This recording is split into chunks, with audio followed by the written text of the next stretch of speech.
en muchos otros casos, la reinserción social, que sobre todo se piensa que es una reinserción económica, ¿no? Que reinserción social significa que puedas volver a producir, que puedas volver a trabajar, a ser económicamente activo, etcétera, etcétera. eh, Se ve obstaculizado no tanto por, por recursos penales, como porque no puedas trabajar penalmente, sino porque la misma comunidad a la cual regresas marginaliza a estas personas y solamente las deja volver a entrar bajo ciertas condiciones. Y esa es la causa por la cual muchas personas terminan reincidiendo después de un tiempo.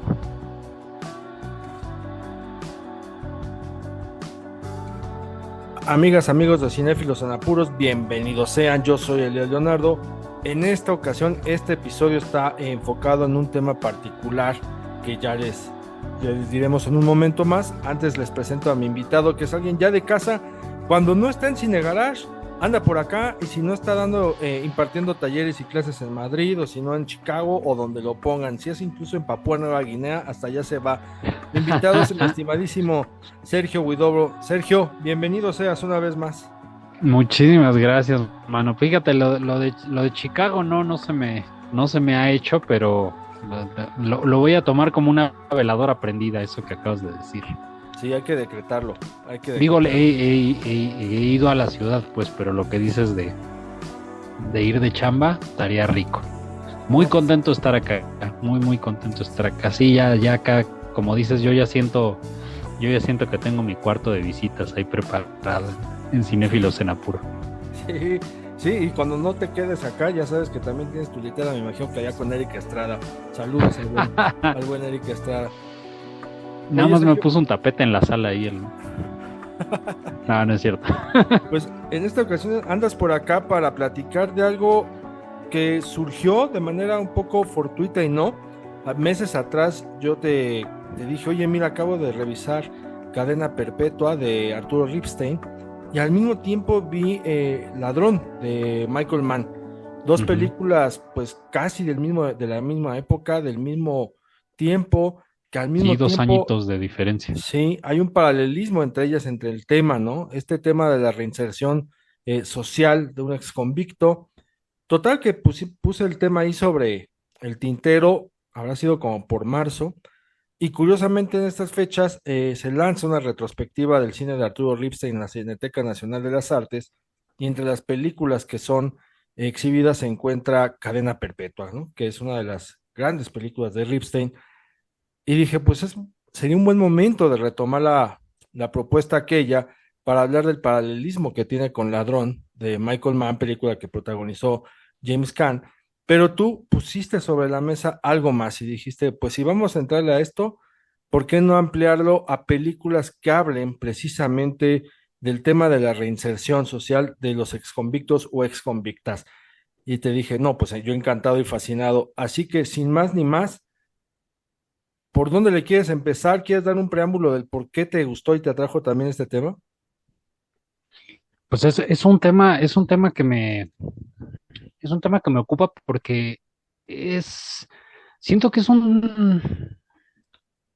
siempre las películas de prisión, de cárcel, las que están ambientadas, las narraciones, los relatos que están ambientados en el sistema penitenciario, em, suelen como encapsular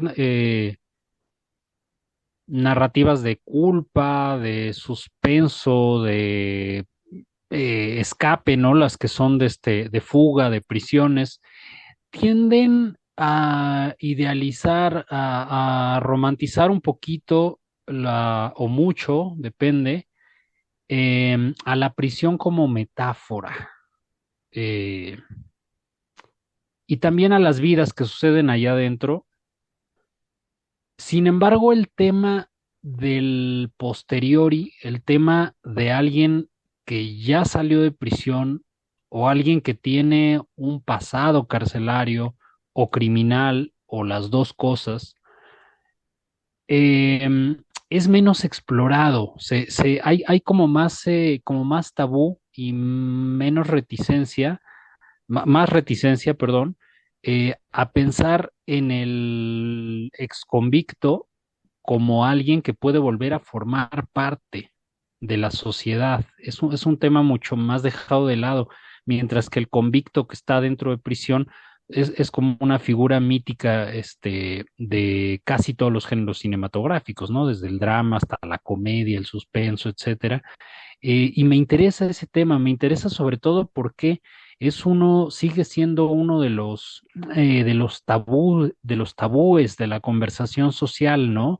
¿Qué pasa cuando alguien o ya cumplió la condena que tenía establecida, o incluso a veces es declarado inocente muchos años después? En fin, pueden ser muchas razones, ¿no? Pero ¿cómo es el proceso y cómo nos contamos a nosotros mismos, el resto de la sociedad?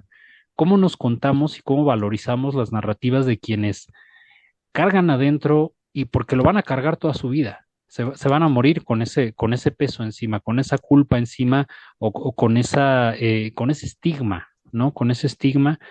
Y cómo nos relacionamos con esto a través de narrativas cinematográficas. Y cuando tú propusiste estas dos, Cadena Perpetua, que hace mucho tiempo no veía, y Ladrón de Michael Mann, que curiosamente casi acababa de ver, eh, me saltó el tema y dije, tenemos que hablar de eso. Yo puse ahí otra sobre la mesa, La Hora 25 de Spike Lee, que es una especie de narrativa a la inversa, ¿no? De Como un alguien que prólogo de lo que es, va a suceder ajá, después, ¿no? exactamente.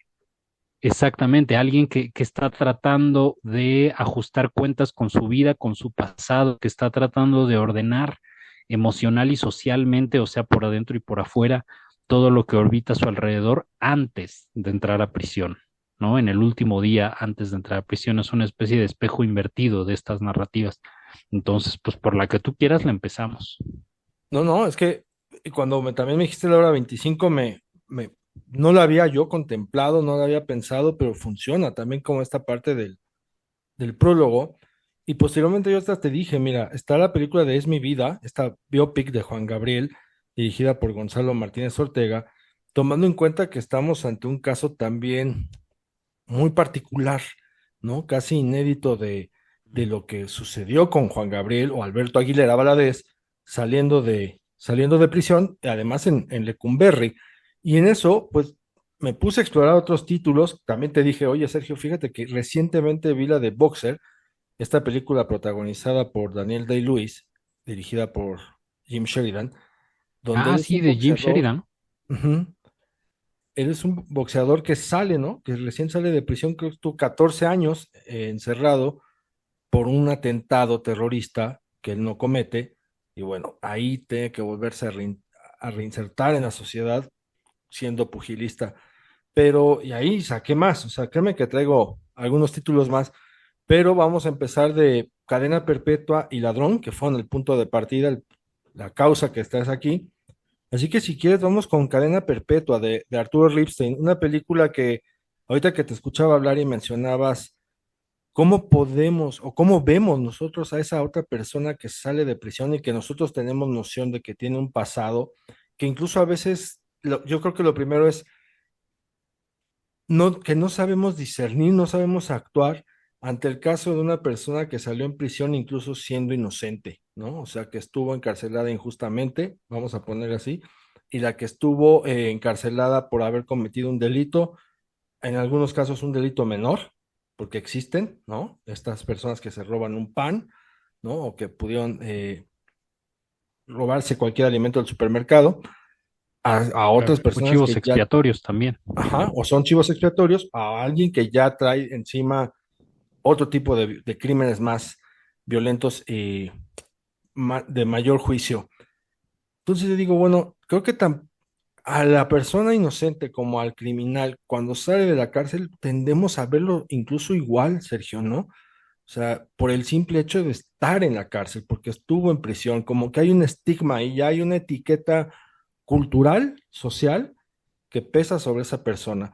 Y viendo precisamente Cadena Perpetua del personaje de Pedro Armendáriz, te brinca eso, ¿no? Porque tú ves a un a un Pedro Armendáriz que trae todas las ganas y toda la actitud de hacer bien las cosas, ¿no? Hasta se arregla, está de traje, encuentra un empleo, un trabajo que implica la tentación, ¿no? Para robarse el dinero, o uno pensaría eso, está la tentación ahí latente y él trata de hacer bien las cosas, quiere hacer bien las cosas, pero hay un sistema que no se lo permite, ¿no?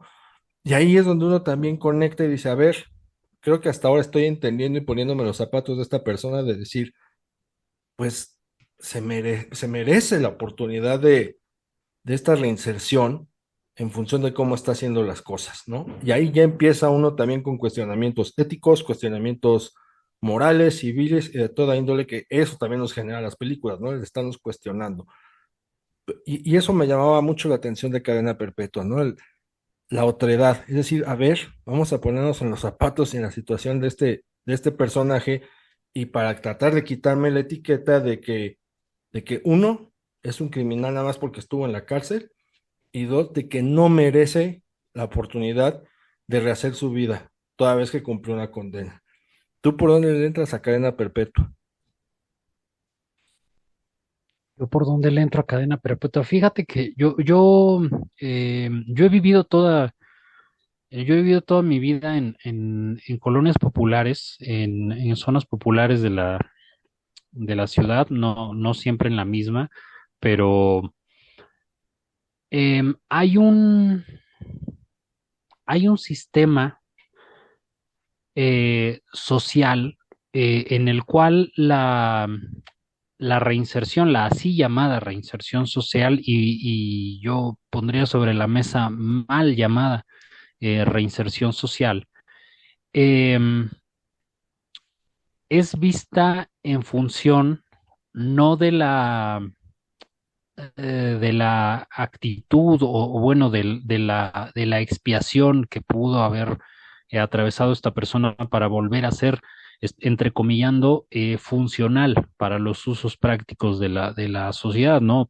Productiva, económicamente activa, etcétera, etcétera, sino en función de cómo lo recibe de- o de cómo la recibe digamos, lo que esa persona considera su comunidad, ¿no? Que puede ser su familia, que puede ser su pueblo.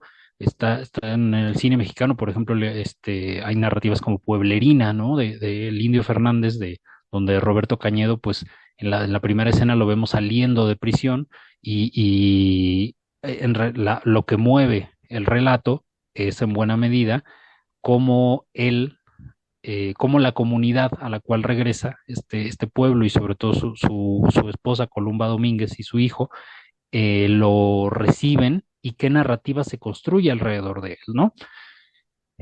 Como ex convicto, que es como traer un tatuaje en la cara, es como si te faltara una extremidad, ¿no? Como si te hubieran marcado con fuego o estuvieras desfigurado. O sea, es algo que por muy normal que te veas, socialmente ya no puedes esconder nunca, porque tú mismo lo portas como un estigma.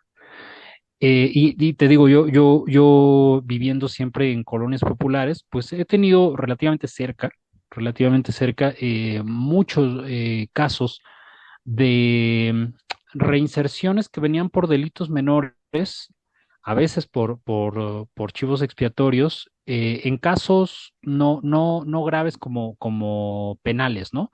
eh, Sino cerezos, tutelares, anexos, MPs, etcétera, tutelares de menores, pues, por supuesto. Y en algunos de estos casos, la comunidad que recibe de vuelta a estas personas, a veces las arropa porque la comunidad está como codificada, el salir de prisión es parte del hábitat, ¿no? Del hábitus, por ejemplo, en las pandillas, en el caso de las pandillas. eh, sí, hay una marca que portas, pero esa marca también es un signo de experiencia, ¿no? De haber pasado por esto y eso te da alguna especie de lugar o de jerarquía dentro de la pandilla a la cual regresas. Y en muchos otros casos, la reinserción social, que sobre todo se piensa que es una reinserción económica, ¿no? Que reinserción social significa que puedas volver a producir, que puedas volver a trabajar, a ser económicamente activo, etcétera, etcétera. eh, Se ve obstaculizado no tanto por, por recursos penales, como porque no puedas trabajar penalmente, sino porque la misma comunidad a la cual regresas marginaliza a estas personas y solamente las deja volver a entrar bajo ciertas condiciones. Y esa es la causa por la cual muchas personas terminan reincidiendo después de un tiempo. El caso de personas ya mayores de edad, ya de edad más o menos avanzada, que terminan reincidiendo porque que se sentían mejor dentro de prisión. O sea que dentro de prisión tienen una mayor seguridad social, ya estaban acostumbrados, al menos tenían 3 comidas al día, ¿no? Y se sentían en un ambiente un poquito más homogéneo alrededor de ellos. Y eso es muy trágico, ¿no? Que esta reincidencia se dé por el camino de, bueno, aquí afuera soy un paria, ¿no? Soy un apestado, y entonces voy a hacer algo más para volver a entrar a prisión. Súper inteligente la forma en la cual Cadena Perpetua, supongo que la novela original de Luis Espota, que no he leído, la verdad, lo de antes, pero al menos la adaptación que hacen Vicente Leñero y el propio Ripstein, eh, es muy inteligente, es muy, muy, muy inteligente, muy, muy sutil y al mismo tiempo muy frontal, muy directa al momento de poner sobre la mesa este tipo de cuestiones, ¿no? Eh, ¿En dónde está la línea, si es que existe alguna línea, entre que separa lo justo e injusto, lo bueno o malo, de lo legal e ilegal, y las posibilidades de que una persona a lo largo de su vida pueda cruzar una o más veces estas fronteras, ¿no? Y si lo justo es lo mismo que lo legal, lo ilegal es lo mismo que lo bueno, lo malo es lo mismo que lo justo y que lo ilegal, y termina escenificando, ¿no? Cadena perpetua, una serie de contradicciones en las cuales, pues el personaje se termina, termina así, termina libre, termina fuera de prisión, termina intentando reformarse, pero al mismo tiempo termina hasta peor que antes, ¿no? Y se ve en la mirada de reproche tan amarga que le lanza al espectador en el último plano de la película, ¿no? Esa mirada es muy elocuente. Casi, Ujú, casi, casi parece que está diciendo, pues me hubiera quedado robando, mano. ujú. ¿No? Y te rompe incluso desde antes, desde cuando estos policías, ¿no? Y el comandante y su madrina, que son Narciso Busquets y Rodrigo Puebla, Mm. llevan al personaje de Pedro Armendáriz para decirle, pues, ¿qué crees? ¿No? O sea, ya te veo muy trajeado, muy, muy bonito, muy activo, pero pues necesitamos dinero porque nuestras familias tienen gastos, ¿no?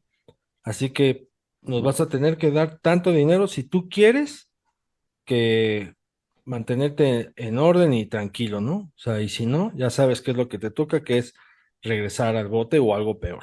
O sea, es también esta extensión de un sistema judicial, de los cuerpos de justicia, que en realidad no están ni para hacer justicia ni para procurar la seguridad del pueblo, sino todo lo contrario, ¿no? O sea, es un leitmotiv, ¿no? De estar viendo, y que bueno, que se siga también mencionando esa parte en el cine mexicano de cómo está corrompida, ¿no? Totalmente la estructura judicial y de seguridad de nuestro país, con la impunidad, con la corrupción y demás.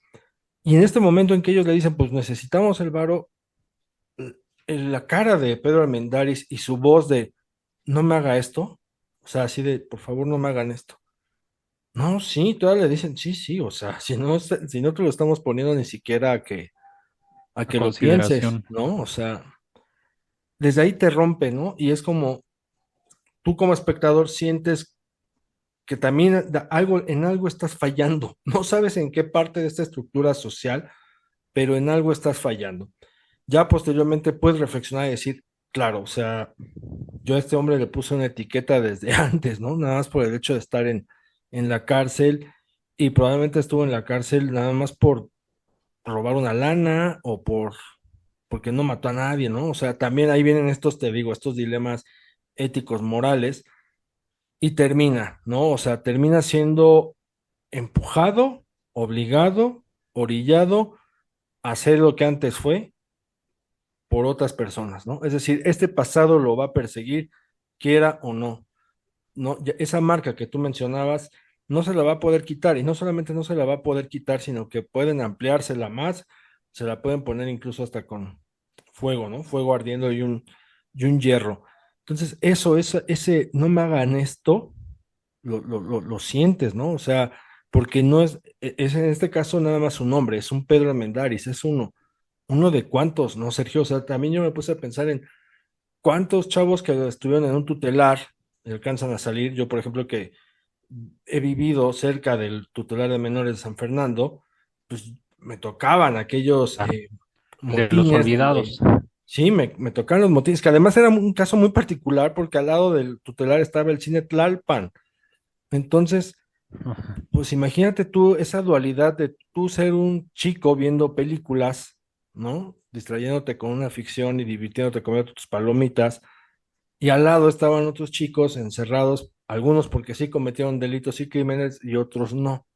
Entonces yo me acuerdo que cuando habían estos como intentos de motines, que en realidad eran quejas por parte de estos chicos que estaban ahí recluidos, pues las familias, ¿no? Llegaban, había patrullas y pues ahí va uno ya, reportero a final de cuentas desde siempre, pues ¿por qué? ¿Qué pasa, no? Y escuchabas historias de chicos que estaban ahí porque uno mató a quien violó a su hermana, otro porque defendió precisamente a su mamá de un borracho que quiso abusar de ella, y estaban en prisión O a particularmente su papá.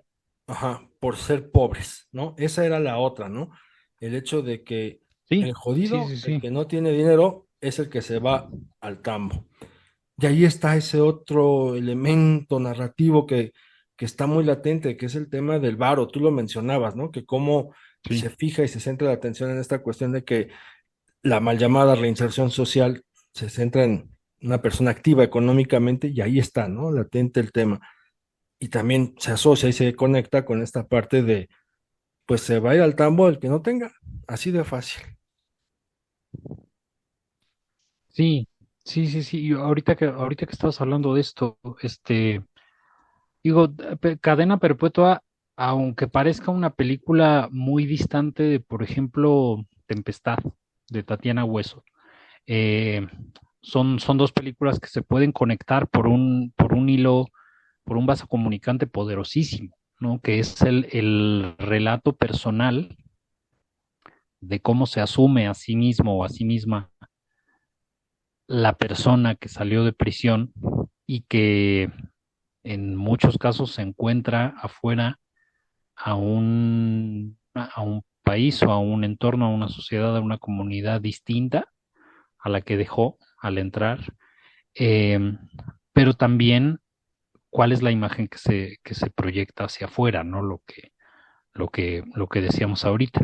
Ahora, Cadena Perpetua, fíjate, yo no la había pensado tal como una película de cine negro. No, no, no, no la había pensado como una película inscrita en los códigos de este género, ¿no? Fueron dos personas a las que admiro muchísimo que me invitaron a verla, a leerla a través de esto. Fernando Solórzano, que es una película que le gusta mucho, y Rafa Viña, a quien tú conoces también, también Rafa en esta segunda parte de su revisión del cine negro que publicó hace poco, que muy acertadamente bautizó como Mex Noir, No, la variante muy, muy, muy, librazo, muy ¿eh? O mexicana. sea, es un ¿Mande? librazo, es toda una enciclopedia Es un para... librazo, sí. No, son dos librazos. Sí, sí, sí, o Ya sea, van. hay para que lo anoten. Después les pasamos el dato, pero es un gran, gran acervo ahí. Sí, sí, sí, sí, ya van dos volúmenes de Mex Noir de Rafa Viña, donde le puso este mote a la particularidad que tiene el cine negro cuando es adaptado o es absorbido por la realidad eh, judicial, urbana, social y económica del México de su tiempo. Y creo que Cadena Perpetua en este como relato y retrato de este México de los años 70, de unos años 70 marcados por la figura del judicial corrupto, de los inicios de la carrera del Negro Durazo, de las fiscalías podridas de raíz, La herencia de de los Nazar Haro. judiciales de Nazararo, exactamente, de Nazararo, de la colina del perro, del Negro Durazo, de los policías de Echeverría, del recuerdo del Halconazo, etcétera. Eh, Creo que hay muy pocas películas de esa década que cojan con tanta valentía y con tanta honestidad, ¿no? Este retrato, aunque haya muchas que bordean el mismo tema, como Canoa, como El Apando, etcétera. Ujú. Creo que Cadena Perpetua, que no tiene miedo de presentarse y asumirse como una película de género, o sea, es una película policíaca, es una película con elementos de terror, es una película emocionante, es una película de thriller, es una película con segmentos eróticos muy eróticos, Con aún Angélica así Chaín no, por no ahí. deja nunca, mande, Con Angélica Chaín. y Pilar Pellicer, Sí, sí, sí, sí. Y Pilar Pellicer, sí, sí. Y nunca deja de lado la precisión sociológica, ¿no? Casi académica, con la cual examina como los resortes judiciales y sociales de México. Y lo que son las cosas, porque poquitos años después llega Ladrón, una película de Michael Mann, que pues Michael Ey, Mann, muchos lo ubican por El último de los Mohicanos, por Hit, o sea, Fuego contra Fuego, recientemente por Ferrari, por ahí también Colateral, pero en sus pininos había que revisar Ladrón, una película protagonizada por James Caan, donde él es precisamente pues un ladrón que quiere hacer bien las cosas, ¿no? Él ya quiere hacer bien las cosas y en la trama él se enamora, tiene ganas incluso de hacer una vida de pareja, nos muestra esa parte afectiva y romántica que tiene este hombre en una de las mejores secuencias románticas que yo he visto en el cine, en una cafetería, vamos a ver a un la del James Caan. restaurante, sí, Sí, sí, sí, sí, es preciosa.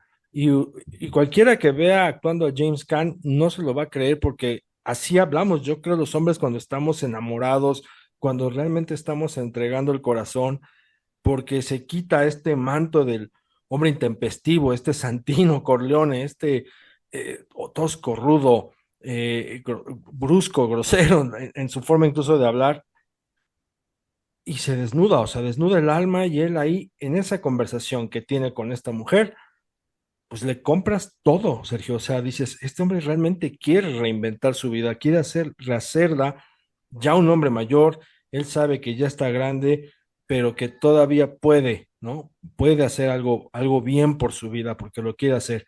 Sin embargo, contrario a lo que pasa en Cadena Perpetua, donde son los tiras, acá es la delincuencia misma la que se asoma y aparece para decirle, pues no, carnal, o sea, tú podrás tener sueños, tú podrás hacer lo que quieras, pero a nosotros no se nos olvida quién eres y como sabemos quién eres, pues te va a tocar hacer esto, ¿no? Y llega un momento en que le proponen un plan, él dice, bueno, con este me puedo retirar y con la lana que junte del asalto, del robo, ya puedo hacer la vida que quiero.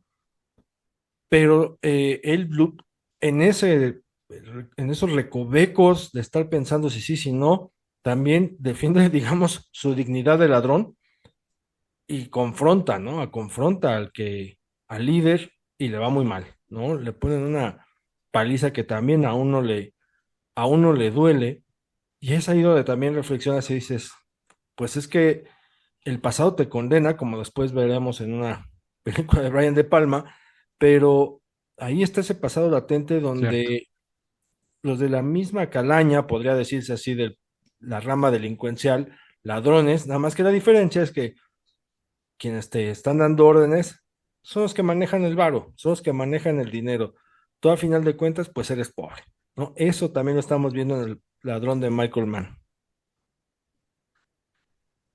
Y creo que vaya, que las dos películas estén separadas por 2 años nada más, que sean casi contemporáneas, pues sí tendrá algo de azaroso, ¿no? Sí tendrá algo de accidental, pero al mismo tiempo nos deja ponerlas en perspectiva, compararlas, que a mí es un ejercicio que la verdad no se me habría ocurrido entre las dos si no lo propones tú, y me gustó mucho. Esto de thief, de ladrón, esto que acabas de decir del factor económico en el centro del torbellino social, de todas las dinámicas sociales, es algo que Michael Mann va, va insistiendo en ello, ¿no? A lo largo, si no de todas sus películas, porque tiene una filmografía muy diversa y la verdad un poquito irregular, no todas están al nivel, pero en sus mejores películas no deja de poner en el centro el factor de la economía de los personajes, de la relación que los personajes tienen con el dinero, con el estatus, con la pertenencia, con el status quo, con el lugar que ocupan en la sociedad, como motor de sus acciones y de sus relaciones y de su estabilidad, ¿no? En todos los sentidos. Incluso si son personajes que no están precisamente eh, condenados, ¿no? De una forma fatal, como el personaje de Jimmy Caan en Thief, ¿no? También los personajes de Heat, de Fuego contra Fuego, también Ujú. podrías decir que todos orbitan alrededor de la relación que tienen con el dinero, ¿no? Una relación enfermiza con el dinero. Eh, Tan enfermiza que ¿Cómo? tiene una de las mejores secuencias de asaltos al banco, ¿no? Totalmente, totalmente, totalmente, sí, sí, sí. ¿Cómo se llama en español? Fuego contra fuego, ¿no? Fuego Hit, contra fuego. fuego contra fuego, sí. Sí, pues, ya, es que luego cuando le digo fuego contra fuego pienso en la canción de Ricky Martin, yo creo que por eso le sigo diciendo hit o colateral, ¿no? Colateral, incluso en Ferrari, ¿no? Incluso Ferrari, que es su película más reciente, eh, sus mejores, pues, pero es un tema que le ocupa, que le ocupa mucho a Michael Mann, ¿no? A mí me sorprende, es su ópera prima, por Thief, eso es su primer largometraje O sea, te de digo que había, 1981. había que Y echarle ese ojo. sí, sí, sí, no, es que de verdad que es o sea, sí sorprende y te estimula mucho. No importa si al momento de verla ya sabes que es su ópera prima o te enteras después, pero es igual de estimulante, ¿no? De ver algo que ya está tan hecho, ¿no? Ya una mirada, una película estilizada, pero estilizada no en un sentido que trate de presumir o de apantallar, ¿no? A través del estilo, sino un estilo que ya está muy integrado a lo que quiere decir y a lo que quiere mostrar acerca de sus personajes. Es una película tremendamente bien editada. Tiene una banda sonora de Tangerine Dream Ujú. que le va así a la perfección, ¿no? Es una película con un control emocional de las escenas, como esta que decías de la cafetería, y es que Michael Mann pone a dos personajes en una mesa a platicar y el cine brota, ¿no? O sea, pienso en las escenas de mesa en En Heat, Hit. en Colateral, en otras, o sea, ese güey pone a dos personajes cada uno a un lado de la mesa a que digan cosas y brota cine ahí, ¿no? Y ya en Thief lo hace, ¿no? Porque además es una confesión muy quebrada del personaje, pero la película está escrita como si fuera un ligue, ¿no? La Sí, escena, perdón, sí, está sí, escrita sí. como si fuera sí, una primera cita en donde de verdad está tratando de ganarse a la chava, pero lo que estás viendo es un personaje abriendo una herida en su pecho, ¿no? Y mostrando lo carcomida que está ya la herida. Sí, sí, sí, porque además nos quita este manto de virilidad y de masculinidad un poco machista con la que se puede apreciar a los hombres cuando se sensibilizan y expresan sus emociones, y más aún, pues en un Totalmente, toro sí. monstruo como es James Caan, y le entra con todo, y se deja ir, ¿no? Y tú estás escuchando y estás viendo, y yo creo que igual que la mujer que está prestando la atención de, ¿qué haces, no? O sea, ¿qué haces con todo esto torbellino de emocional, y de palabras, de confesiones y de sueños? Porque él está arrojándole también sus sueños a esta mujer, y ya no estamos viendo un par de jovencitos tomándose una malteada, o sea, ya son adultos tratando de planear el poco futuro que les queda. Sí, sí, que vienen de vuelta, ¿no? De alguna forma. Sí, sí, sí. Pues vamos a ir a una pausa, amigos de Cinéfilos de Apuros, no se vayan y vamos a volver para seguir ampliando esto con una película que tú pusiste sobre la mesa, Sergio, que es La Hora 25. Aprovecho esta pausa para invitarte a que nos visites en nuestro canal de YouTube. Ahí encontrarás charlas, entrevistas y críticas de algunas películas. Ya sabes, aquí la conversación cinéfila la hacemos todos. Bienvenidos sean tus comentarios, tus opiniones y tus sugerencias. También agradecemos que compartas, que des un like, que pases la voz o que también nos propongas algún tema que te gustaría escuchar en este espacio. Amigas, amigos, ya estamos de regreso y ahora sí, Sergio, ¿por dónde le quieres empezar o por dónde le vas a agarrar a La Hora 25? Mejor dicho, ¿cómo fue que se te ocurrió traerla? Yo no lo hubiera pensado, pero sí me parece que funciona como un prólogo, un preámbulo, ¿no? De lo que significa la vida en la cárcel, amén, de que posteriormente salgas de ella cumpliendo toda vez tu condena. Sí, sí, sí, sí, y como un relato a la inversa de eso, como un relato de atrás para adelante de eso que acabas de decir, un resumen brevísimo para la gente que apenas la va a ver o que apenas la va a descubrir. La hora 25 trata de un criminal, de un Edward Norton, es Edward Norton, quien después de haber sido procesado, juzgado y condenado por posesión de drogas, por esconderlas ahí en el sillón de su casa, unos paquetes de heroína, parecen, Ujú. en el que pudo o no estar involucrado su novia, su pareja, que es Rosario Dawson. Y entonces de lo que trata la película es del último, las últimas 24 horas, el último día en el que está libre antes de que él tenga que presentarse en la cárcel para iniciar su condena. Es una de estas cosas raras del sistema gringo que a veces no, sí, sí es muy diferente, ¿no? A cómo funcionan este tipo de procesos aquí y eso hace un poco de ruido. Por ejemplo, Orange is the New Black, ¿no? También la serie un poco opera en este sentido, ¿no? Con alguien que, entre comillas, voluntariamente se presenta a tal hora en tal día a la cárcel para iniciar su condena, ¿no? De esto parte la hora 25 de Spike Lee. Eh, y entonces el personaje en este último día que tiene de relativa libertad, está recomponiendo los lazos con las personas que fueron o han sido importantes en su vida y se da cuenta de que en realidad está, o sea, empieza a pensar su vida hacia adelante una vez que haya salido de prisión, o sea, cómo va a ser una vez que haya cumplido su condena y sobre todo a imaginar cuáles habrían sido las otras posibilidades de su vida si no se hubiera metido en lo que se metió, ¿no? Y empieza a elaborar un trayecto ahí mental de cómo habría sido todo si hubiera sido de forma diferente, ¿no? Entonces es una película como de culpa anticipada, de alguien que después de todo está consciente de que lo que hizo, eh, pues sí, amerita, ¿no? Penalmente. En ese caso, sí es de alguien a quien podemos identificar como culpable, ¿no?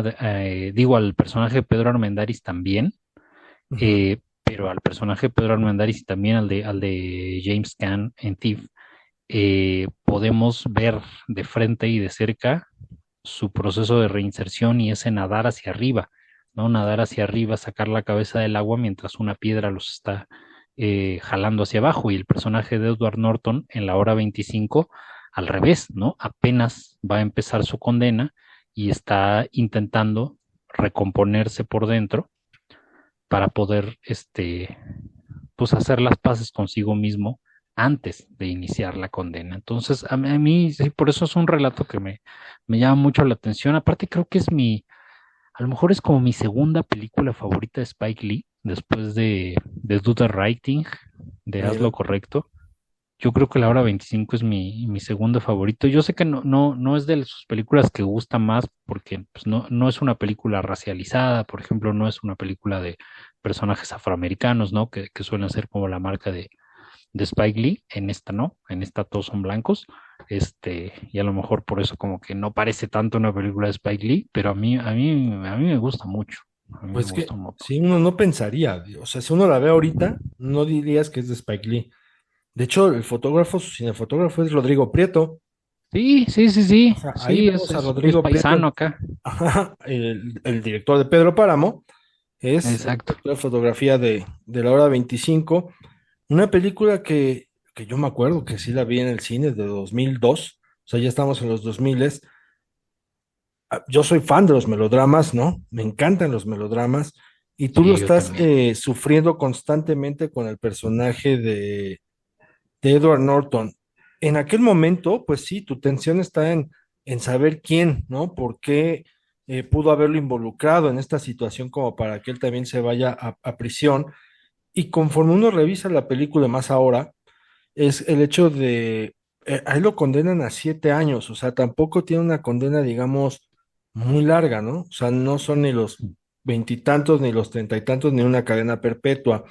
Sin Exacto. embargo, también es esta pesadez y esta como resignación hacia la tristeza, hacia la depresión, ya sea una vida futura que va a ser muy pesada, que va a ser muy hostil, de decir, pues mi vida va a acabar, o sea, así dure yo 3 años en prisión, mi vida va a acabarse. Ya cuando salga este que está viendo, ya no voy a ser este. No sé quién vaya a Exacto. ser, y eso es si es que llego, pero está con esta idea como de ya no va a ser este, ¿no? Saldrá un hombre muerto o si no muerto, en vida, alguien a quien este sistema lo va a hacer sentir muerto en vida a partir de haber estado en prisión. O sea, también ya va con esta resignación de se acabó todo, o sea, se acabó todo, a pesar de que es un hombre, digamos, joven, que podría rehacer su vida tiempo después, pero él ya asimila que eso no será posible. O sea, también eso pesa.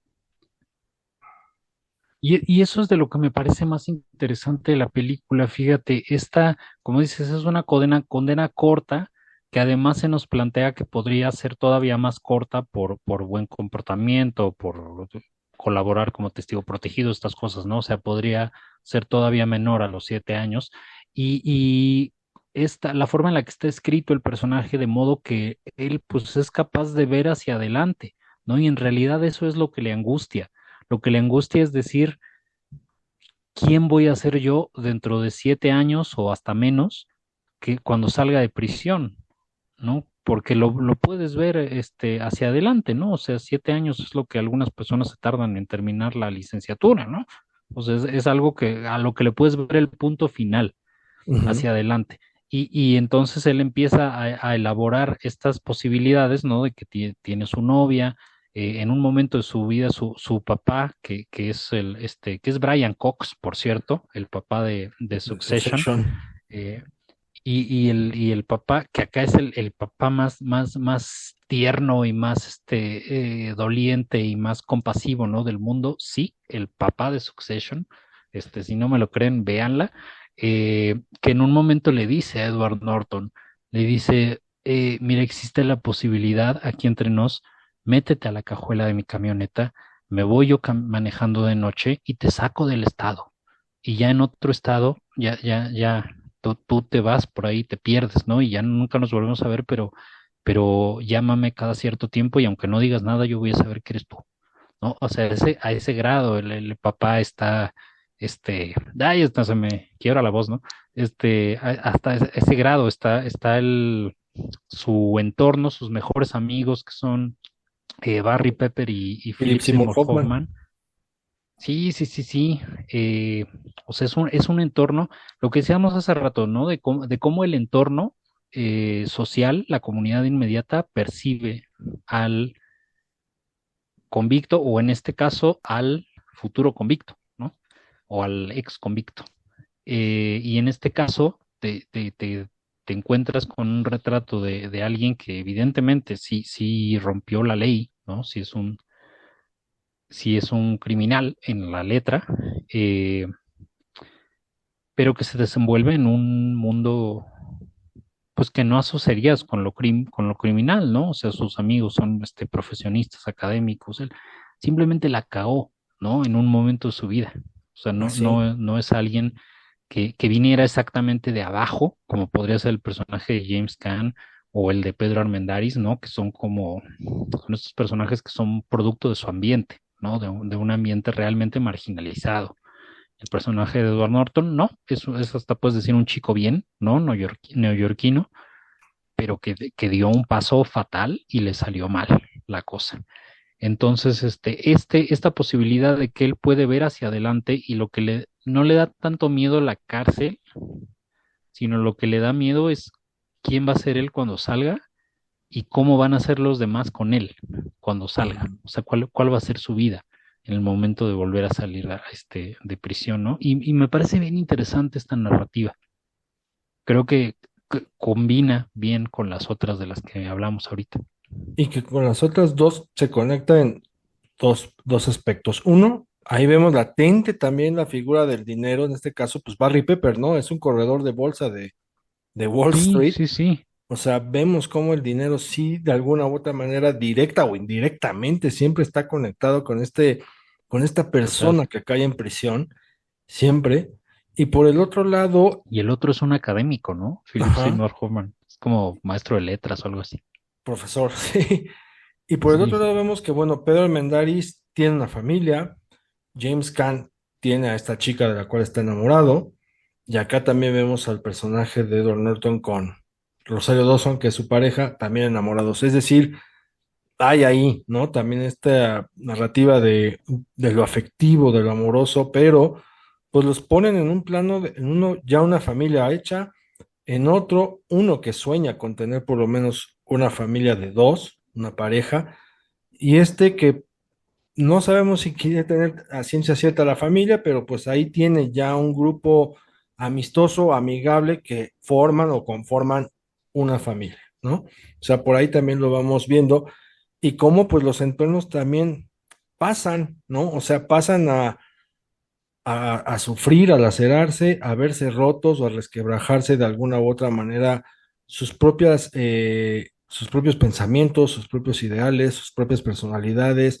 en el caso de los que tengan ilusiones, porque trastoca, o sea, termina trastocando a todo lo que rodea a estas personas. En el caso de uno, a lo mejor ya una pareja con hijos, en el caso del otro, pues alguien que pues, le hiciste creer que era posible ir junto contigo por un sueño y a la mera hora ni junto contigo ni sin ti, simplemente ya también la vida se le derrumba.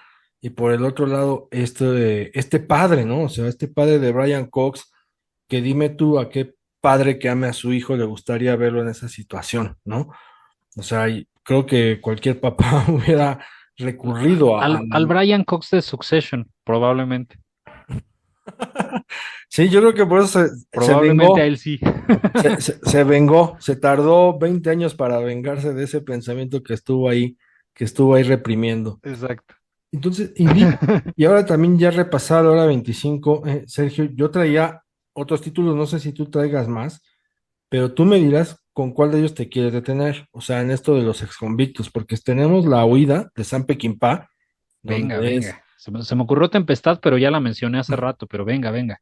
estaba Carlitos Way, atrapado por su pasado de Brian De Palma, del gran Brian De Uy, Palma. Tenemos un crimen inconfesable, no sé si tú la viste, con Kevin Bacon, de Nicole Cassell, que él es un hombre que estuvo 14 años en prisión por un crimen de pederastia. el que está acusado de pederastía, Sí, ese. ¿te acuerdas? Sí. ¿Tú la viste? Uy, me la acabas de recordar porque la tenía medio olvidada, pero sí, sí es cierto, sí, Es sí. uno de los Se llama The melodramas Wood algo, ¿no? En inglés. más duros, ¿no? De la primera década de este siglo, que por ahí se Sí, sí, pasa sí, mira, la desapercibido, tenía ahí pasa abajo de la olvidado. alfombra esa película. Es muy buena. Pues, ¿quieres que nos detengamos ahí? Sí, sí, en la que quieras. A ver, échale cuáles otras se te. Porque traía Boxer, precisamente con Daniel Day-Lewis, Ujú, ujú. este detenido, que encarcelado por un atentado terrorista del ira que él no cometió, y sale y él quiere volver a retomar su carrera dentro del pugilismo, pero sus viejos compañeros no lo ven con buenos ojos y dicen, creo que este es un problema teniéndolo afuera, ¿no? Así que hay que traerlo corto. Y otra, que es mexicana, que si quieren, con esa cerramos, es Mi Vida, con Juan Gabriel, ¿no? La biopic de Juan Uy, y la Gabriel. Meche Carreño. Un peliculón. Y curiosamente, este año en el Festival Internacional de Cine de Guanajuato se exhibió una película china que se llama Black Dog, que va también en esa temática. Pero tú dime, ¿quieres que le entremos a un crimen inconfesable con Kevin Bacon? ¿Tú te acuerdas bien de esa? La estoy recordando ahorita. Me acuerdo más, eso sí, de Carlitos Way. Esa sí la tengo, Pues vamos con la Carlitos tengo. Way y vamos después pasando a Crimen Inconfesable. Con Carlitos Way, mi estimado Sergio, que es dirigida por alguien que nosotros amamos y que siempre vamos a decir que merece más honor del que se le ha dado, Brian De Palma. Totalmente, totalmente, sí.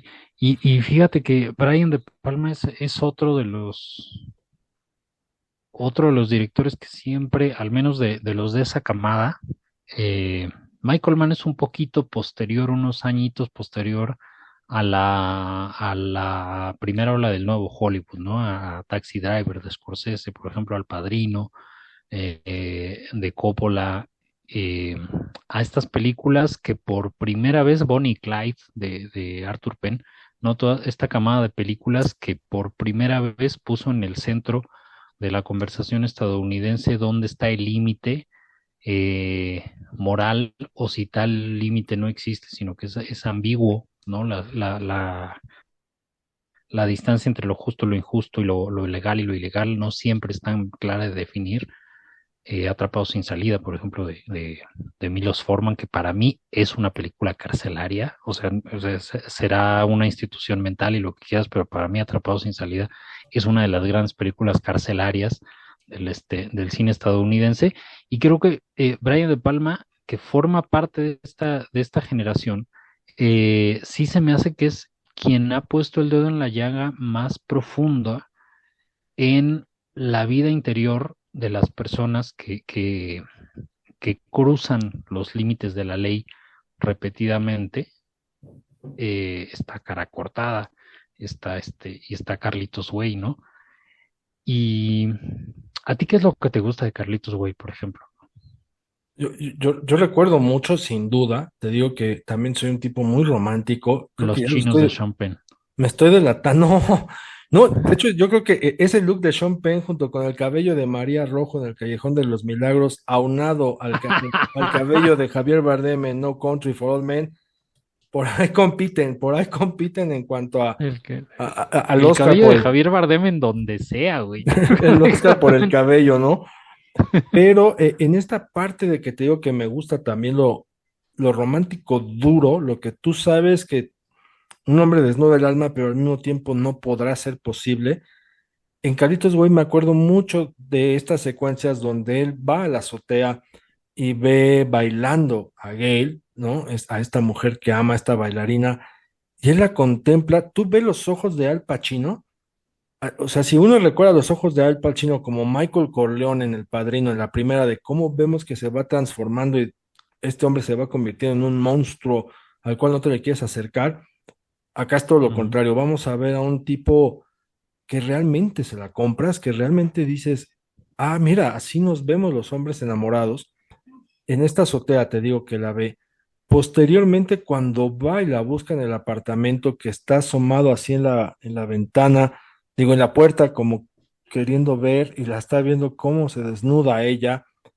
Por un lado la ve con este deseo, con este placer de hacerle el amor, pero por otro lado también la ve con este enamoramiento de decir, no te quiero soltar nunca y es ahora, es el momento en que me tomo la determinación de que las cosas se tienen que hacer bien y quiero estar contigo el resto de mis días. Ahí eso como me brincó mucho y después ya ver todo lo que va sucediendo, cómo disfruto, aunque te haga enojar a lo mejor en la película, el personaje de John Leguizamo, este Johnny Sí. Blanco del Bronx, ¿no? Eh, o el propio Pachanga que te llega a enojar, pero esas secuencias de este Carlitos tratando de cambiar su mundo a partir de lo que siente por esta mujer, es lo que más me gustaba y me sigue gustando, ¿eh? Igual es la más romántica en el sentido tradicional, ¿no? De los que hemos hablado ahorita, y digo en el sentido tradicional porque lo que pasa en la de Michael Mann también es romántico, ¿no? En muchos sentidos.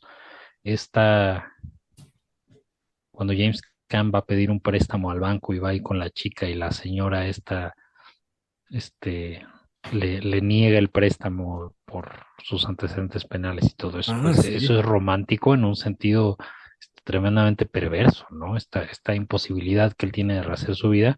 Y de Carlitos Way, sí tienes razón, o sea, tiene esta sensación de romanticismo también y de, sí, quizá Brian, es que Brian De Palma siento que es alguien que a veces dibuja con un trazo más grueso a sus personajes, ¿no? Sus personajes son mucho más como arquetipos, más como, sí, no, se me escapa ahorita la palabra de cómo decirlo, pero por ejemplo, en Elliot Ness, ¿no? En Los Intocables, o sea, Mm. los personajes representan algo, el deseo de justicia, la maldad, ¿no? La envidia, la, este, la, la redención, por ejemplo. Y creo que Carlitos Way justo es una película que para mí sí está al nivel de las mejores películas de Brian De Palma, que siento que está hoy un poquito olvidada, pero a mí me gusta como galería de personajes. O sea, no está centrada en un solo personaje, como las otras de las que hemos hablado, sino que es una galería de personajes y sobre todo que em, las historias de alguien que intenta redimirse o que está buscando reinsertarse después de un periodo en prisión, em, sí las podemos ver como un estudio de caso más o menos ajeno, no como algo que le pasó a alguien más, como una historia, por ejemplo, sobre esquizofrenia, sobre un trastorno de salud mental, ¿no? Podemos verlo no como algo que has vivido en carne propia, sino como algo que le pasa a algo más. Pero creo que son todavía más interesantes si los ves en una dimensión metafórica de cualquier tipo de redención, ¿no? Y eso es algo con lo que nos podemos relacionar. Por ejemplo, la redención a través del alcoholismo o de una adicción o de las deudas, ¿no? Cada quien tiene su propia relación con algún periodo de su vida o con algún aspecto de su propia personalidad o de su pasado o de sus relaciones sociales en cualquier momento o en cualquier tipo, de las cuales has tenido que salir, de las cuales te has redimido o estás buscando redimirte y estás buscando reinsertarte perdonándote a ti mismo o a ti misma, ¿no? Por lo que hubo en tu pasado. Y creo que ese es el nivel en el cual por eso resultan tan poderosas las historias de un personaje saliendo de este infierno y tratando de reinsertarse en un Fíjate, por entorno que ejemplo, se asume a sí mismo como normal. no, y en el caso de Carlitos Way, él sale de prisión ya con una bomba de tiempo y con una bomba de seres humanos alrededor, Sí, no solamente con la etiqueta de haber estado en la cárcel, sino por un lado, un abogado que es capaz de lo que sea y que también le encanta estarse metiendo pericazos y que tú sabes que eso te ve a alguien, te sorprende a alguien que no te tenga estima o te traiga entre ceja y ceja, te va a jugar en contra, ¿no? Luego, la vida del el pasado un poco del ambiente festivo de Carlitos Way también, ¿no? Está rodeado de este tipo de personajes que hay que andarse con cuidado. Y para colmo de males, él, por acompañar a su pariente a cobrar un dinerito o algo en defensa propia, pues se defiende y mata a alguien, ¿no? Es decir, tanta es tu mala suerte que te toca esta parte, ¿no? Por, porque atacan a tu primo y también te quieren dar cuello a ti, tú te tienes que defender en defensa propia, valga la redundancia, y terminas matando a alguien. Entonces ya la prisión que acabas de dejar la traes encima desde otros lados, ¿no? Desde otras circunstancias. Por eso cuando ve a Gale dice, me tengo que agarrar de algo que me permita sortear estos tiburones, no ser devorado por este mar peligroso que tengo alrededor, por todas estas personas, por todas estas atmósferas. Algo, tengo que encontrar algo, me tengo que sujetar de lo que considere yo lo más importante que me puede salvar. Y él considera, cree que lo puede salvar es este sentimiento que tiene hacia ella y que ella también le corresponde. O sea, después de todo, ella dice, voy a ceder, estoy cediendo, no me importa que hayas estado en la cárcel, siempre y cuando sí estemos juntos, sí estás dispuesto a cambiar, vamos a echarle. Pero, pues el destino de una persona que sale de prisión y cuyo pasado se desenvuelve precisamente en estos ambientes y que por ahí el título en español es Atrapado por su pasado, pues va a ser Sí, imposible, ¿no, Sergio? Que puedas tener tu historia romántica de tomarle la mano a esta mujer. sí, sí, sí, sí, sí, totalmente. Fíjate que la de te late si pasamos a la de Juanga. Sigo pensando en Juanga y Ah, bueno, es que vamos a pasar a Es mi vida, esta biopic de Juan Gabriel, que no solamente no le pide nada, supera, pero por mucho a todas estas biopics de hollywoodenses que nos han llegado últimamente, pero por mucho. Y si uno repasa precisamente Es mi vida, va a notar un peliculón, o sea, dirigido por Gonzalo Martínez Ortega, que no fue cualquier director tampoco, era un hombre que le sabía esto del cine. Y que en esta película, pues Juan Gabriel dice, pues yo es el quiero director del interpretar. principio, ¿no? Sí, yo me quiero interpretar a mí mismo durante mi estancia en Lecumberri. Le tocó estar en Lecumberri casi al mismo tiempo que José Agustín. No compartieron crujías ni mucho menos, pero sí por ahí temporalmente anduvieron juntos encerrados. Entonces se repasa el momento en que Juan Gabriel cae en la cárcel con esta leyenda urbana de que quien lo denuncia y lo mete a la cárcel es la actriz Claudia Islas, aunque ella también ya lo ha negado en diferentes ocasiones. Entonces se ve, se analiza cómo fue la vida en prisión de Juan Gabriel ante un sistema corrupto, ¿no? Ante abogados que piden y piden dinero, que lo siguen sangrando, él lejos de sus familiares, de sus seres queridos, en fin, tratando de resistir él este encierro a partir de componer, ¿no? Pero al mismo tiempo la película va intercalando flash forwards, o sea, no flashbacks, estamos viendo flash forwards del Juan Gabriel que ya todos conocemos. Y entonces estamos en una película de un hecho verídico, fue real. O sea, Juan Gabriel estuvo en la cárcel, Juan Gabriel sale de la cárcel y triunfa como un cantautor y como la figura que es. Y ahí estamos ante un suceso, un fenómeno especial, no sé si inédito, de alguien que sale de prisión, no de cualquier prisión, ni más ni menos que de Lecumberri, para triunfar en la vida con lo que quería hacer, que era componer, que era cantar, y que casi, casi saliendo de prisión la rompió, ¿no? Porque pues ahí se lanzó el éxito de No tengo dinero. O sea, estamos, te digo, ante un fenómeno muy especial, con un ex convicto que yo creo que ni siquiera pesó esa etiqueta e incluso por el contrario, ¿no?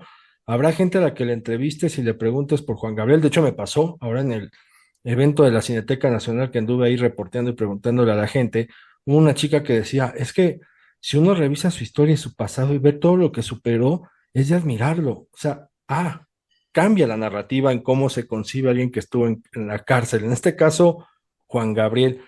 ¿Tú crees que sí estamos ante un hecho inédito? Sí, o sea, esta película es la segunda, creo, sí, es la segunda que hizo Gonzalo Martínez Ortega en dupla con Juan Gabriel, ¿no? Porque un par de añitos antes habían hecho el Noa Noa, No, Noa, que es cuando sale que de va de Juárez. su etapa en Juárez, ajá, sí, su etapa en Juárez, antes de, bueno, en el proceso de mudarse a a la capital, y esta es como la secuela carcelaria de esa, ¿no?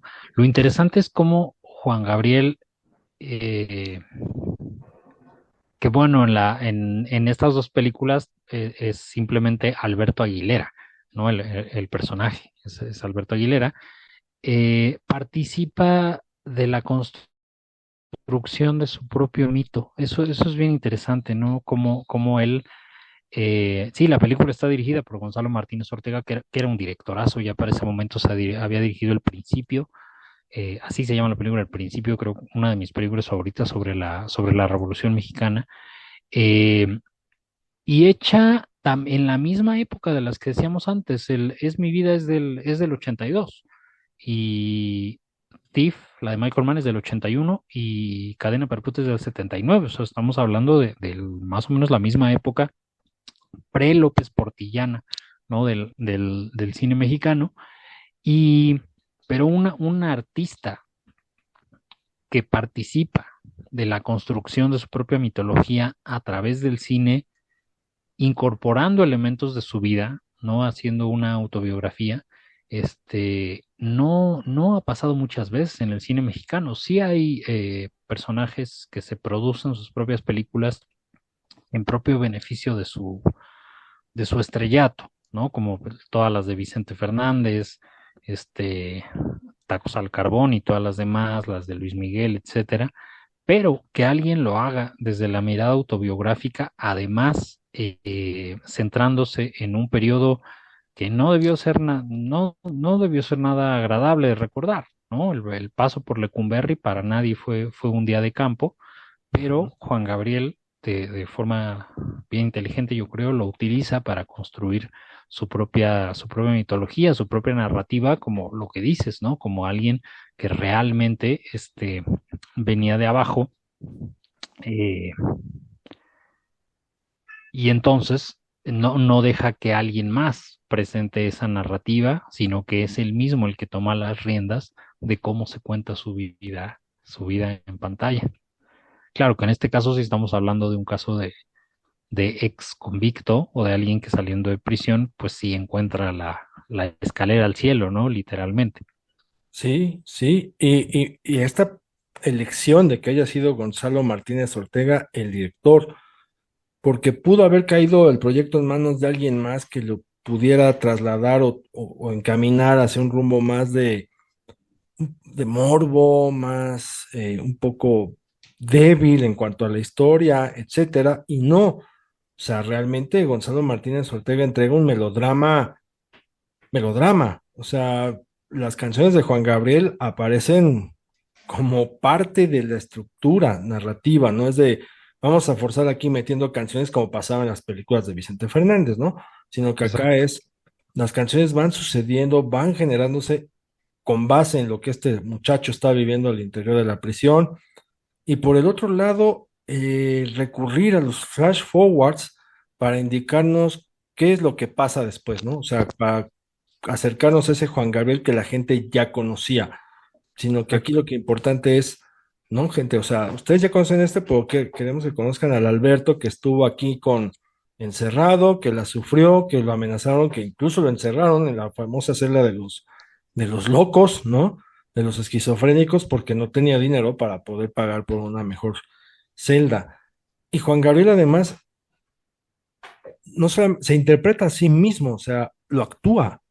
Y a diferencia de otras actuaciones que dan al otro lado del puente, por ejemplo, ¿no? O de Nobleza Ujú. Ranchera, acá lo hace muy bien, o sea, en cuestión hasta interpretativa, dices, lo está sintiendo, y claro, pues cómo no lo va a estar sintiendo si él vivió en carne propia, pues esa perita en dulce, que seguramente sí, ¿no? O sea, ha de haber sido Lecumberri, o sea, una cárcel oscura, ¿no? Oscura, pesada.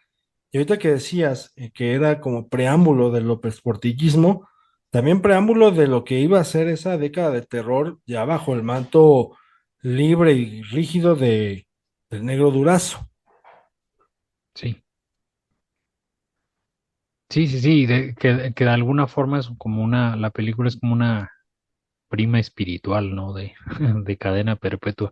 Yo sé que si don Arturo Ripstein escuchara esto, probablemente se ofendería mucho, pero yo creo que sí son dos películas que pueden verse en un programa doble para pensar al mismo tiempo en este tránsito que tiene el cine mexicano, el cine superestatista, el cine estatal de Conacine, de Conacite uno y 2 de los años 70 hacia el paso ya al desmantelamiento que iba a iniciar en 1982 y al mismo tiempo porque la narrativa, cómo están construidas las narrativas de los dos personajes, como los ex convictos o los ex presidiarios, es bien interesante, por contrastante, pues, pero es interesante.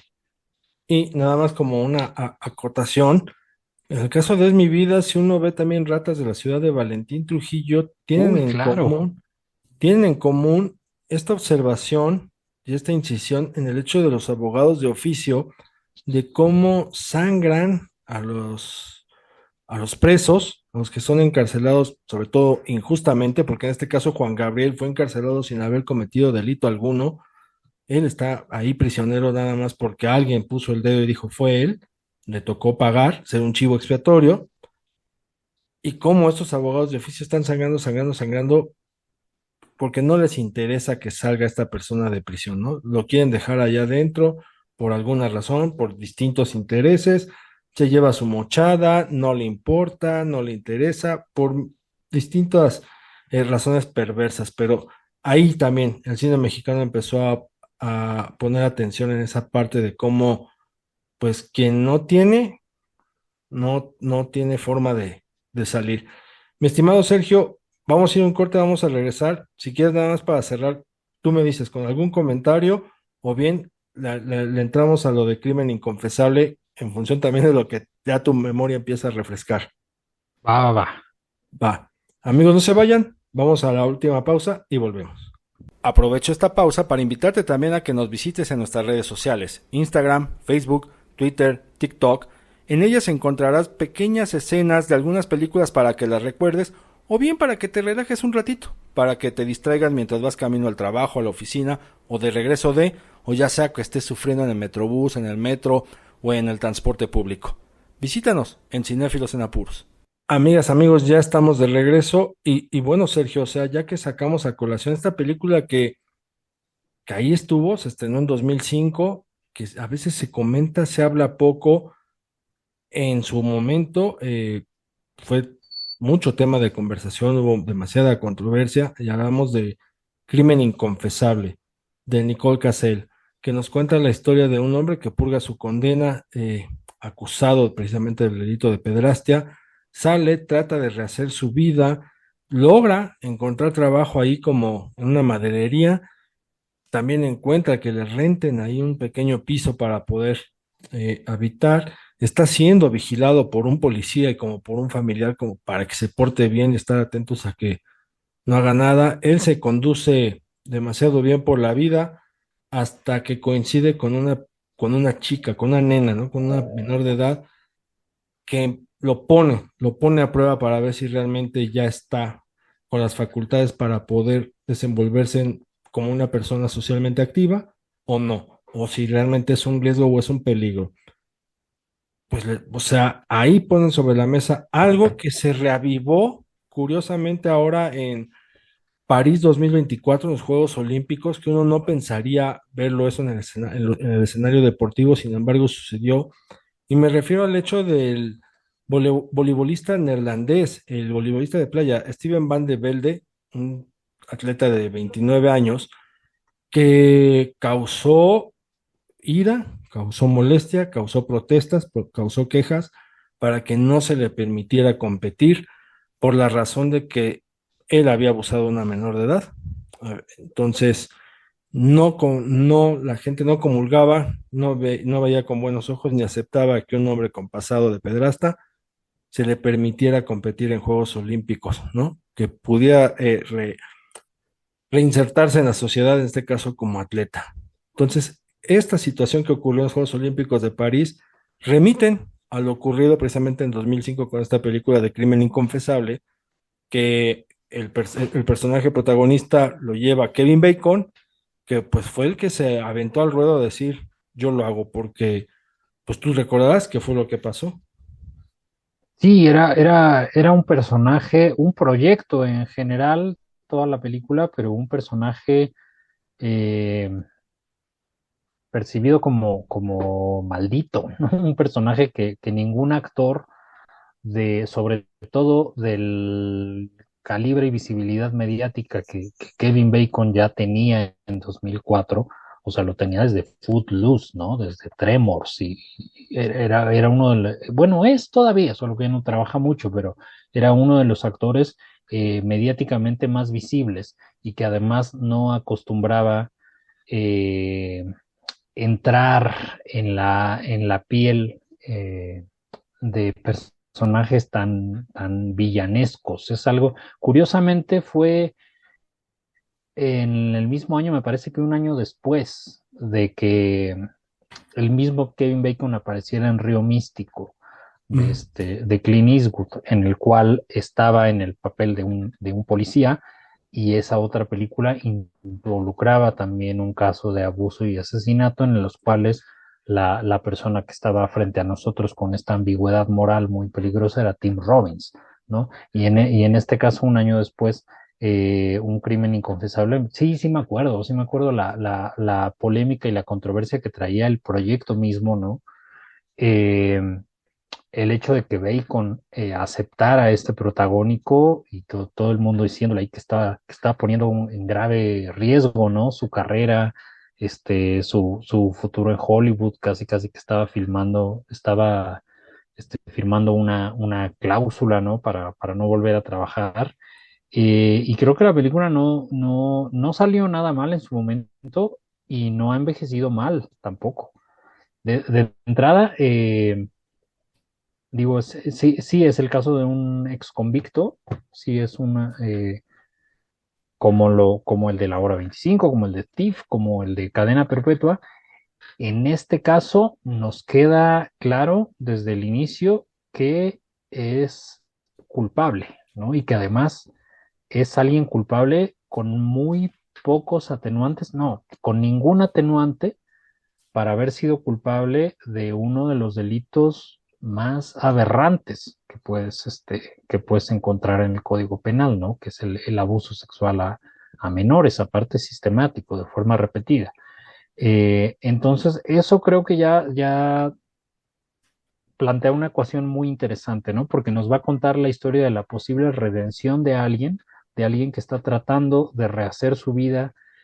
Se suele decir de cero, pero eso es absolutamente imposible, ¿no? Pero al menos está tratando de recomponer los pedazos que le quedan y hacer algo relativamente positivo, productivo con ellos en un pueblo en el cual no lo conocen, en el cual no hay un mayor registro de su pasado. Eh, en el 2004 todavía se podía hacer eso, en la era anterior a las redes sociales y a, y a- y a- y a la ubicuidad, ¿no? Mediática, todavía era posible rehacer la vida en otro lugar relativamente.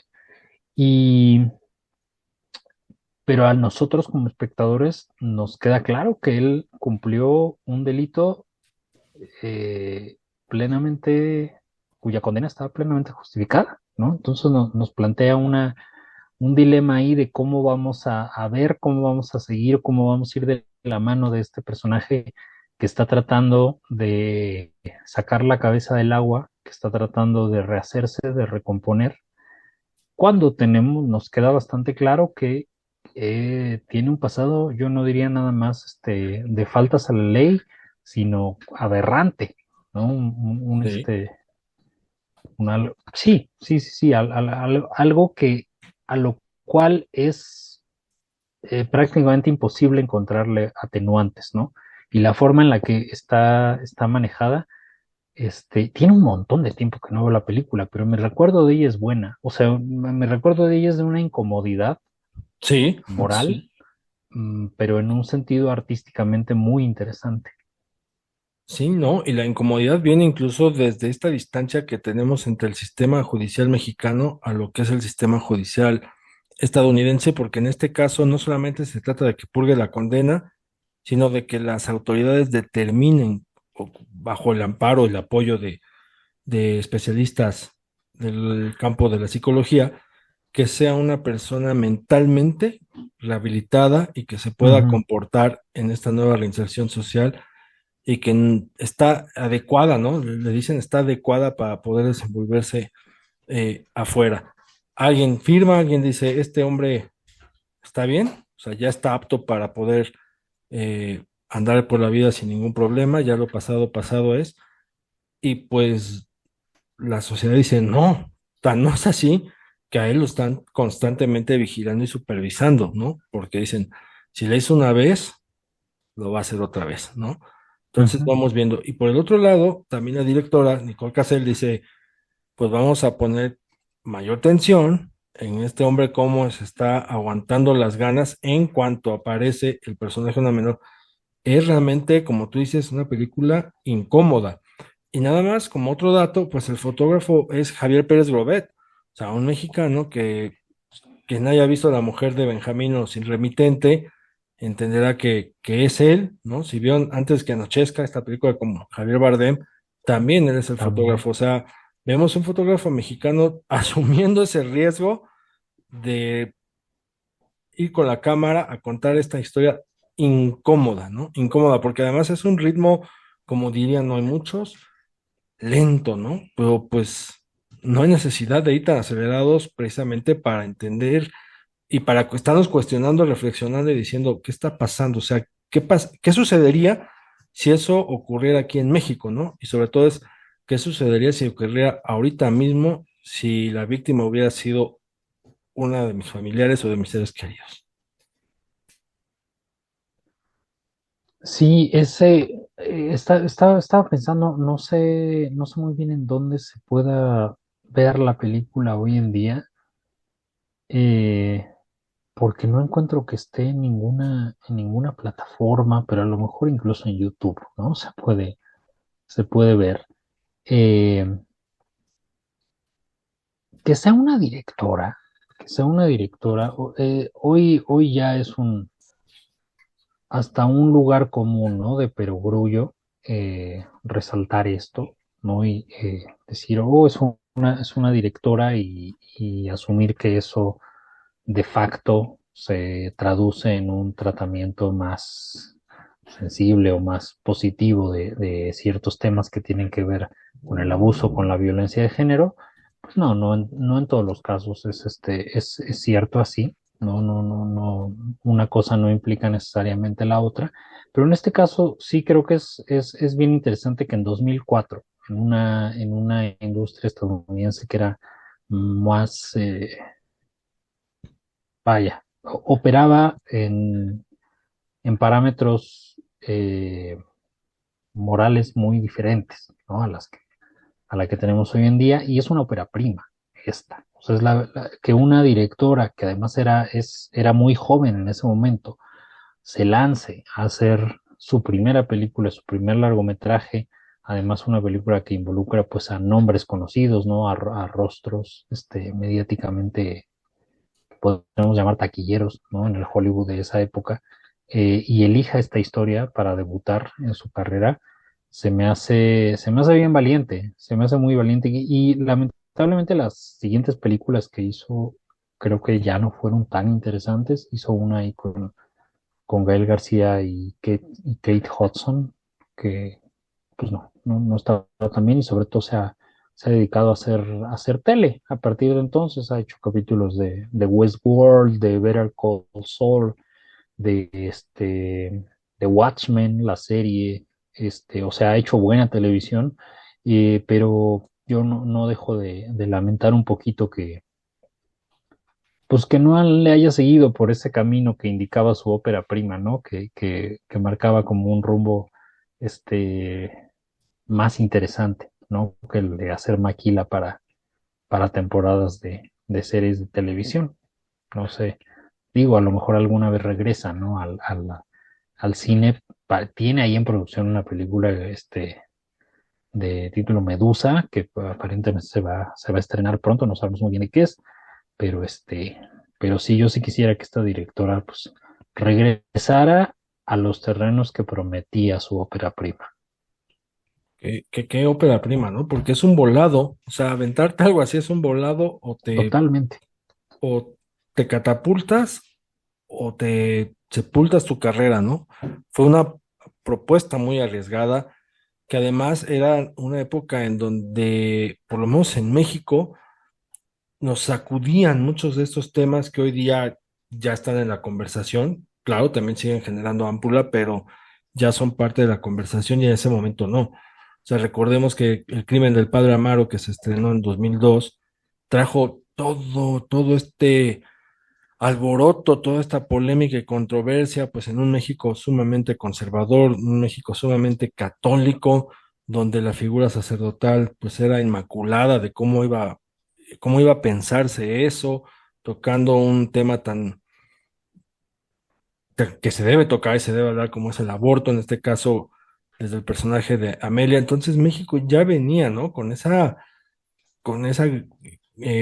ámpula, ¿no? Encendida, y de repente llega esta película que, digo, tampoco es que haya sido tan taquillera, ni que haya sido muy vista, Sí, ni no, mucho menos, no, no. pero dentro del el nicho, las personas que la pudieron ver o que pudieron acceder a ella, porque además después llegó en DVD, era de, ay, a ver, ¿qué acabo de ver? Y aquí lo que acabo de ver, ¿cómo lo podemos platicar, ¿no? Porque en el conversar la película, pues evidentemente hay juicios de valor, pues porque ¿no? Ante el delito que tiene este hombre cuyo pasado por algo estuvo en prisión.